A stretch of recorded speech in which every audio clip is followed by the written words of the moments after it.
নমস্কার বন্ধুরা, আজকে আমি আপনার সাথে শেয়ার করব তালের ফুরুলি।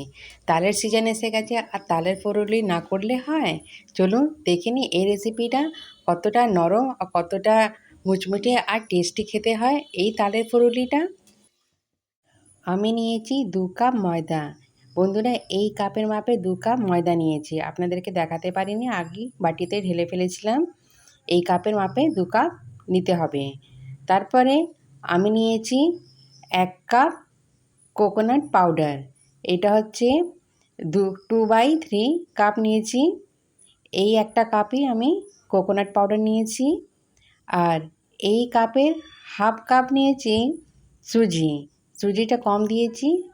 বন্ধুরা, এই কাপের মাপটা হচ্ছে হাফ কাপ। হাফ কাপেরও আমি কম নিয়েছি। যতটা দাগ আছে ততটাই আমি সুজি নিয়েছি।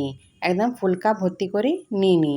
সেই পরিমাণে নিলে আপনাদের ফুরুলি বেশ খেতেও ভালো হবে আর নরম আর টেস্টি হবে।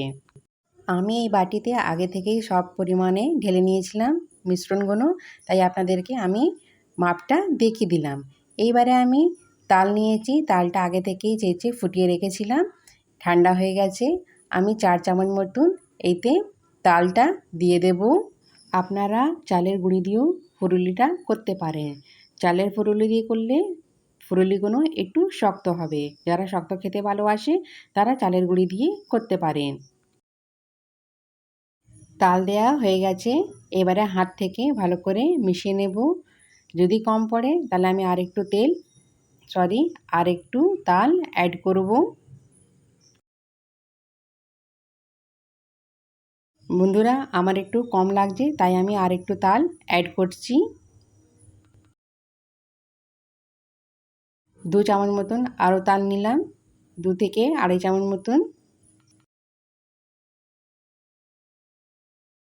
এইবারে ভালো করে মিশিয়ে নিচ্ছি। তাও শুকনো লাগছে, তাই এতে অল্প পরিমাণ করে জল অ্যাড করছি। খুব বেশি জল একসাথে অ্যাড করব না, তাহলে ব্যাটারটা পাতলা হয়ে যাবে আর ফুরুলি ভালো হবে না। তাই অল্প অল্প জল দিয়ে এটাকে ভালো করে মেখে নেব। বন্ধুরা দেখুন, মাখা হয়ে গেছে। দেখুন, খুব বেশি পাতলা হয়নি আর খুব গাঢ় হয়নি। এবারে যত আমি ভালো করে ফেটবো এটা ততই ফ্লাফি হবে আর খুব নরম ফুরুলিটা তৈরি হবে।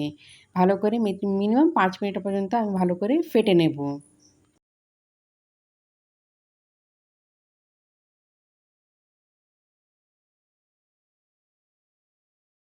দেখুন, মাখাটা হয়ে গেছে। এবারে আমি গ্যাসেতে আগে থাকতে কড়াতে তেল দিয়ে গরম করতে বসিয়ে দিয়েছিলাম। তেলটা গরম হয়ে গেছে। আপনারা তেল দিয়ে যদি ভাজেন তেল দিতে পারেন বা রিফাইন্ডও দিতে পারেন। আমি রিফাইন্ড নিয়েছি। আর ফ্লেমটা লো করে দিয়েছি। তেলটা খুব বেশি গরম করব না, তার সঙ্গে সঙ্গে ফুরুলিটা লাল হয়ে যাবে। আমি ফুরুলিগুলো দিয়ে দিয়েছি। একদিকে একটু লাল হয়ে গেছে খুন্তি দিয়ে, আর এক পাশে লাল লাল করে ভেজে নেব। বন্ধুরা, এই রেসিপিটা অবশ্যই ট্রাই করে দেখবেন। আপনারা কিভাবে করেন জানি না, আমি এইভাবেই করি আর খেতেও খুব টেস্টি লাগে, খুব সুন্দর লাগে খেতে। একবার অবশ্যই ট্রাই করে দেখবেন। আর ভিডিওকে স্কিপ করে দেখবেন না। লাইক কমেন্টস অবশ্যই করবেন। পুরো ভিডিও দেখেই কমেন্টস করবেন, শুধু কমেন্টস করে চলে যাবেন না। বন্ধুরা, আপনাদেরকে এই অনুরোধ। ফুরুলিগুলো দেখুন ভাজা হয়ে গেছে, কি সুন্দর হয়েছে, খুব সুন্দর ফুলেছে। বন্ধুরা, এইসবভাবেই আমি সব কটা ফুরুলি ভেজে নেব। সব কটা ফুরুলি ভাজা হয়ে গেছে বন্ধুরা, আমি সার্ভ করে নিয়েছি। কেমন লাগলো এই রেসিপিটা আমাকে অবশ্যই জানাবেন আর লাইক কমেন্টস করতে ভুলবেন না।